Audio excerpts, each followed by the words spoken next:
देश की सबसे बड़ी संस्थागत निवेशक कंपनियों में से एक एलआईसी की हिस्सेदारी वाली कंपनी राजेश एक्सपोर्ट अब गंभीर सवालों के घेरे में है। सेबी ने कंपनी के प्रमोटर और सीईओ राजेश मेहता पर बड़ी कार्रवाई करते हुए उन्हें शेयर बाजार में किसी भी तरह के लेन देन से रोक दिया है। सेबी का आरोप है कि कंपनी ने अपने वित्तीय आंकड़ों में भारी गड़बड़ी की और अपने रेवेन्यू को बढ़ा चढ़ाकर दिखाया।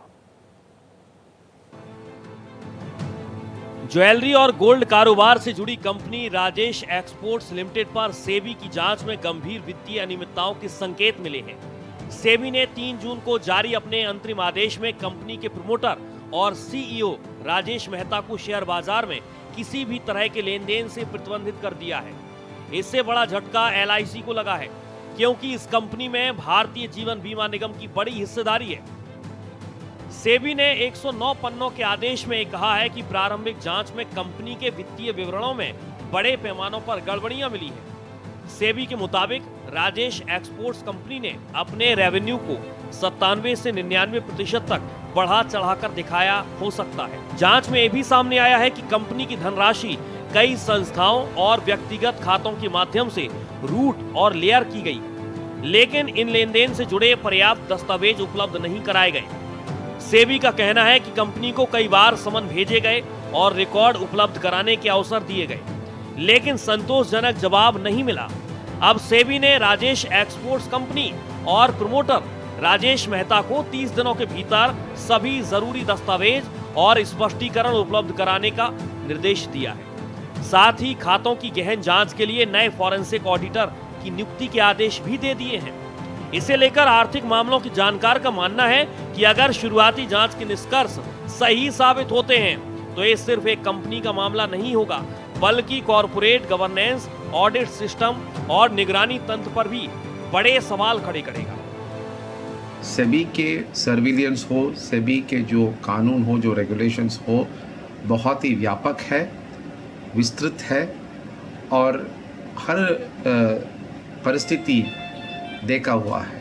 रेगुलेशन में कोई कमियां थी वो मैं स्वीकार नहीं कर सकता। ऑडिटर ही सही या फिर कंपनी ही सही, अपने पैसे को निकालना, बाहर लेके जाना, ये तो जो निवेशक हैं, निवेशदार हैं, उनके प्रति तो विश्वासघात ही है और जो दंड मिलना चाहिए वो तो मिलना ही चाहिए।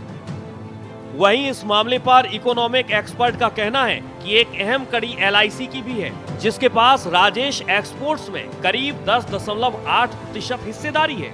हालांकि फिलहाल सेबी की कार्रवाई कंपनी के प्रबंधन और वित्तीय अनियमितताओं तक सीमित है, लेकिन ऐसे मामलों का असर सिर्फ शेयर धारकों तक सीमित नहीं रहता, बल्कि बैंकिंग सिस्टम, निवेश माहौल और विदेशी निवेशकों के भरोसे पर पड़ सकता है। और जब बैंकिंग प्रणाली हिलती है तो जिस बैंक को नुकसान हुआ होता है, हम उदाहरण के तौर पर नीरव मोदी का ले या विजय माल्या का ले, तो उस बैंक के मुनाफे पर भी फर्क पड़ता है। और हमें यह नहीं भूलना चाहिए कि ज्यादातर भारत के बैंक इस समय स्टॉक मार्केट में लिस्टेड है, इसमें आम निवेशक भी शेयर होल्डर है, उनका पैसा भी लगा हुआ है। तो जब मुनाफे पे असर पड़ता है तो निवेशकों पर जो रिटर्न आना होता है, निवेशकों को जो शेयर में ग्रोथ होती है, उस पर भी असर पड़ता है।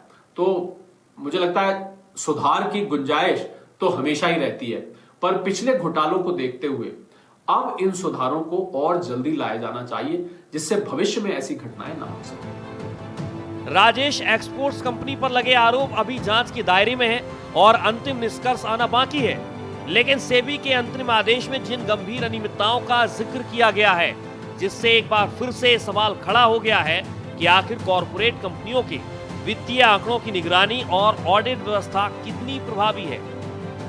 कांग्रेस के कई नेताओं ने बड़े सवाल उठाए हैं और ऐसे में सेबी ने जो अपनी प्रारंभिक जांच की है वह भी चौंकाने वाली है। फोरेंसिक सहित तमाम ऑडिट रिपोर्ट परखने की बात है। आने वाले समय में सेबी की रिपोर्ट आगे बढ़ेगी और तब क्लियर हो पाएगा कि आखिरकार यदि आर्थिक घोटाला हुआ है तो वो कितना बड़ा है और कंपनी का बयान क्या होता है। कैमरा पर्सन धर्मेंद्र के साथ आदित्य द्विवेदी, भारत एक्सप्रेस, दिल्ली।